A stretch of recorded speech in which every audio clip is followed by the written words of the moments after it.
Hi friends, welcome to Akshara jobs zone. Andhra Pradesh రాష్ట్రంలో మహిళా శిశు సంక్షేమ శాఖ నుండి పలు పోస్టుల భర్తీకై నోటిఫికేషన్ రావడం జరిగిందండి.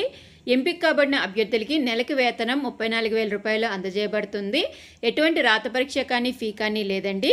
అప్లై చేసుకుంటే సరిపోతుంది. వచ్చిన అప్లికేషన్స్ నుంచి స్క్రూటినీ చేసి ఎంపిక కాబడిన అభ్యర్థుల జాబితా ఇవ్వడం జరుగుతుందండి. ఈ నోటిఫికేషన్కి సంబంధించి ఏ ఏ పోస్టులను భర్తీ చేస్తున్నారు, ఏ విధంగా దరఖాస్తు చేసుకోవచ్చు, నెంబర్ ఆఫ్ వేకెన్సీస్ తదితర పూర్తి సమాచారం మనం ఈ వీడియోలో తెలుసుకుందాం ఫ్రెండ్స్. అంతకంటే ముందు మీరు కనుక మా ఛానల్ని ఇంకా సబ్స్క్రైబ్ చేసుకున్నట్లయితే కింద ఉన్న సబ్స్క్రైబ్ బటన్ని ట్యాప్ చేయండి ఫ్రెండ్స్. మా ఛానల్కి సంబంధించిన లేటెస్ట్ వీడియోస్ని నోటిఫికేషన్ రూపంలో ఎప్పటికప్పుడు పొందేందుకు గాను పక్కనే ఉన్న బెల్ ఐకాన్ కూడా ట్యాప్ చేయండి ఫ్రెండ్స్. వివరాల్లోకి వెళ్ళినట్లయితే ఈ నోటిఫికేషన్ మనకి ఆంధ్రప్రదేశ్ ప్రభుత్వం జిల్లా మహిళా మరియు